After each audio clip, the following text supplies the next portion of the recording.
Graça e paz a todos, Pastor Flávio Soares aqui, em mais um devocional Caminhando com Cristo. Para você que está conosco pela primeira vez, seja muito bem-vindo. E você que já nos acompanha pelas mídias sociais, seja muito bem-vindo e traga mais um. No vídeo de hoje, o Senhor vai falar acerca de como devemos obedecer a Ele para não sermos tratados como bastardos, como filhos ilegítimos. A importância de um devocional. Estudos comprovam que o contato diário com a Palavra de Deus faz com que você se torne uma pessoa mais calma. Sendo assim, você é capacitado para controlar os seus impulsos e as suas emoções, vencendo vícios e comportamentos inadequados.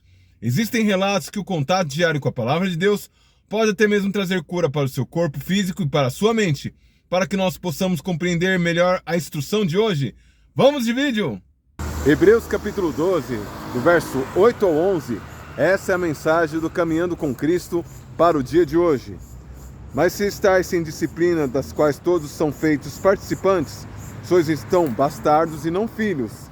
Além do que tivesse os nossos pais segundo a carne, para nos corrigir, e nós os reverenciarmos, não os sujeitaríamos muito mais ao Pai dos Espíritos para vivermos?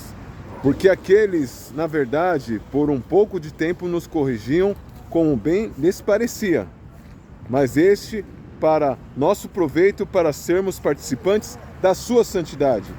Em verdade, toda a correção no presente não parece ser de gozo, senão de tristeza, mas depois produz um fruto pacífico de justiça nos exercitados por ela. Gostaria de trazer de uma forma bem breve a definição de bastardo. Bastardo é um filho ilegítimo, um filho rejeitado, um filho de um relacionamento extraconjugal, aquele que não tem direito da herança juntamente com seus demais irmãos. É um filho renegado. O texto de hoje nos estimula não somente a obediência, mas também a desenvolver o prazer pela repreensão. Porque da mesma maneira que eu e você não repreenderia o filho do vizinho, certamente o vizinho também não nos repreenderia, porque seria uma coisa totalmente desconfortável e antiético.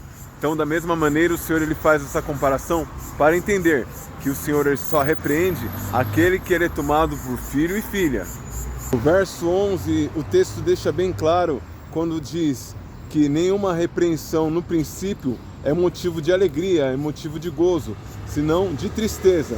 E quando a repreensão ela se torna algo prazeroso, quando nós somos exercitados por ela, quando nós conseguimos entender que quem nos exorta, quem nos chama a atenção é para o nosso bem, é que nos ama de verdade e não quer que nós venhamos ter prejuízo ou soframos algum tipo de dano. Então só repreende de verdade aquele que tem um amor verdadeiro, um amor de pai, um amor de discipulador, um amor de pastor, um amor daquele que quer que você vá para o próximo nível e seja bem sucedido. O texto ainda diz sobre a correção que tivemos dos nossos pais. Os nossos pais, apesar de alguns exageros, apesar de muitas das vezes não agir conformidade com o que as Escrituras ensinam, de todas as formas, eles fizeram de tudo para fazer com que eu e você se tornassem homens e mulheres de bem. E eles faziam isso com a intenção de nos trazer o melhor. Quanto mais o Pai dos Espíritos, conforme o texto diz, ele não fará com que a sua repreensão faça com que não simplesmente nos tornemos cidadãos de bem, mas também cidadãos do reino de Deus, cidadãos do céu. Fica aqui essa reflexão. Imagine que o Senhor é um cardiologista e você tem um quadro clínico delicado e ele sempre fica chamando a sua atenção na sua alimentação, te estimula a fazer exercício e você nunca dá ouvido. Quando é num belo dia, simplesmente um médico chamado Deus, ele para de te repreender, ele para de te aconselhar, ele para de te dar dicas de saúde e deixa você ao seu bel prazer, a escolher e a tomar as decisões do que você vai fazer acerca da sua vida sedentária e da sua má alimentação. Conclusão, ele te entregou a sua própria sorte e é contado os dias para que você venha a falecer, porque ele já abriu mão de você. Então, da mesma forma que um médico, assim como um pai, quer instruir, mas o filho não dá ouvido, então não deixe o mestre lhe faltar a repreensão. mas tenha prazer em ser-lhe chamado a atenção pelo Senhor, porque tudo que ele faz é para proveito total meu e seu. Esses dias eu estava refletindo e até compartilhando com um colega meu de trabalho, que na minha infância eu apanhei bastante. Oi, como apanhei! Só que sabe o que era interessante? Todas as vezes que meu pai ia aplicar uma disciplina, ele antes de aplicar a disciplina, ele falava: você está apanhando por causa disso, disso e daquilo. Por exemplo, eu era tão terrível que uma vez eu pensava que tinha superpoderes.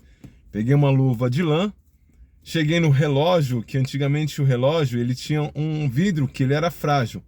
E eu dei um soco naquele vidro ao ponto de estilhaçar e cortar tudo minha mão. E quando ele chegou, ele viu aquele vidro quebrado, ele viu de fato que eu não tinha me machucado, ele teve que aplicar aquela disciplina para nunca mais eu fazer aquele tipo de delito. Que certamente eu não só trouxe um prejuízo para ele, que ele teve que comprar um outro vidro, que era uma casa de aluguel, mas também eu pus a minha vida em risco. Eu poderia ter nas minhas mãos, as nossas mãos elas passam correntes sanguíneas, e algumas vezes que se elas se romperem, elas podem até mesmo nos trazerem óbito. E olha só que loucura da criança. Eu tinha em torno de uns 7, 8 anos, mas olha só a loucura que tinha na cabeça daquela criança. E fez necessário meu pai me dar um corretivo para que eu nunca mais fizesse aquilo. Lembrando que eu nunca apanhei 2 vezes pela mesma causa. Sempre que ele ia me aplicar uma disciplina, ele falava porque eu estava recebendo aquela disciplina e aquilo me servia de lição para que eu não fizesse novamente. Então, muitas lições, porque foram muitas surras diferentes. Dei um exemplo do cardiologista, mas isso serve também para um relacionamento conjugal, serve para um relacionamento comercial, serve para vários tipos de relacionamentos, para que nós possamos fazer uma comparação de como está o nosso relacionamento com o Pai das Luzes. Como o texto diz, o Pai dos Espíritos. Como está o seu relacionamento com Ele? O cardiologista, ele tem a função, ele faz um juramento para tratar o paciente como se fosse alguém de sua própria família. E ali, durante algum tempo, ele começa a chamar a atenção daquele paciente quanto à sua vida sedentária, que está com falta de exercício, quanto à sua alimentação péssima, rica em gorduras saturadas, gorduras que podem entupir as suas veias, as suas artérias, e ali aquele médico fica durante muito tempo repreendendo aquele paciente, no qual durante um período de tempo ele dá atenção, porém posteriormente ele resolve levar a vida do jeito que ele quer, porque afinal de contas a vida é dele. Só que o médico ele decide o quê? Num belo dia ele não vai mais fazer a repreensão, afinal de contas o plano de saúde dele paga o salário e tá tudo certo. Ele não faz parte da família, ele fez o papel dele de médico e cumpriu o seu juramento. Então, desgastado de chamar a atenção daquele paciente, ele deixa o paciente levar a vida que ele quiser, comendo gordura, sem exercícios e assim sucessivamente, a cada dia morrendo gradativamente, sem que haja conserto e sem que haja uma forma de contornar a situação com alguma cirurgia ou com algum procedimento médico. Existe tal semelhança em relacionamento conjugal, o qual onde a esposa ou o marido, ele sinaliza: olha, eu não gosto de tal tipo de comportamento, eu não gosto que você fale assim comigo em público, e assim sucessivamente. Vai se passando os meses e as repreensões elas vão também cessando. Não acredite que seja por fato da pessoa simplesmente se acomodar ou se adaptar. É porque ela está decidida em pular fora desse relacionamento que tem sido tóxico, que tem sido desgastante, que tem trazido problemas de saúde, problemas espirituais para o companheiro ou companheira. Isso também ocorre em relacionamentos comerciais, onde existem sociedades, onde aquele sócio já está saturado em chamar a atenção do outro sócio por seus gastos absurdos, os seus gastos desnecessários, e aquilo vai enfraquecendo aquela aliança até o ponto que ele não diz mais nada. Ele simplesmente começa a se organizar e num belo dia ele dá fim daquela organização, daquela sociedade na qual ele já está estruturado para tocar o barco de uma outra forma, talvez com outro sócio ou até mesmo só, porque ele percebeu que aquele tipo de relacionamento comercial está trazendo para ele prejuízos a médio e longo prazo. Na vida espiritual não seria diferente.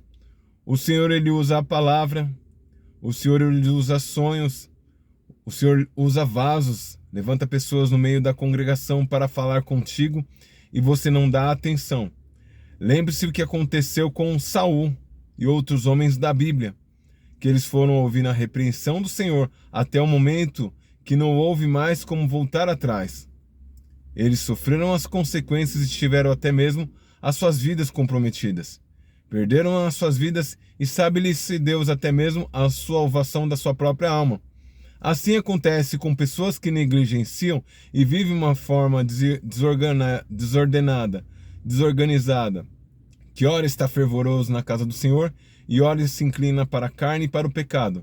Vai chegar um momento que o Senhor não vai mais usar a repreensão, porque ele vai se tornar uma pessoa inconveniente. O Senhor, ele não quer ser inconveniente da sua vida. Afinal de contas, você tem o livre-arbítrio e faz a sua vida o que quiser, não é verdade? Só que preste bem atenção. A partir do momento que você for tido como um bastardo, um filho ilegítimo, um filho renegado, um filho que está fora da herança, eu sinto lhe dizer, não vai ser lágrimas, não vai ser sacrifícios, não vai ser votos que vai fazer com que você tenha a sua comunhão restituída com o Pai das luzes, com aquele que te criou, com aquele que deu seu Filho unigênito para te salvar naquela cruz. Infelizmente, você pode estar perdendo a sua salvação em vida por causa da sua teimosia, por causa da sua falta de disciplina, a sua falta de diligência, a sua falta de obediência às Escrituras e à palavra. Então fica aqui um conselho muito prático da minha parte. Todas as vezes que eu percebo que a minha vida espiritual ela não está fluindo da forma que eu gostaria que fluísse e principalmente da forma que o Senhor projetou desde a fundação do mundo para que ela viesse a fluir, eu começo a procurar materiais na internet que me confrontem. Materiais que me confrontem e me leve a orar mais, materiais que me confrontem e me leve a meditar mais nas Escrituras. Eu procuro um dedo na cara que fala, você está errado, você tem que se aplumar, você tem que se endireitar, porque se você não se endireitar, a condenação ela é certa e você pode perder a sua salvação, mesmo sabendo tanto da palavra de Deus. Então, todas as vezes que eu me sinto menos espiritual, eu vejo que eu não estou no mesmo ritmo de antes, eu procuro mensagens que venham me confrontar, porque sei que o confronto, ele faz com que eu me torne a Cristo, e assim a minha alma é salva, e eu não me perderei e não perecerei como os demais que não têm conhecimento de Deus. Então ame a repreensão, ame ser chamado a atenção. É importante as mensagens que vão confortar o seu coração, fazer com que você seja renovado no Espírito? É claro que sim, elas são importantes, mas não deixe as palavras de exortação, as palavras que te estimulam a você ser uma pessoa melhor, a sua melhor versão.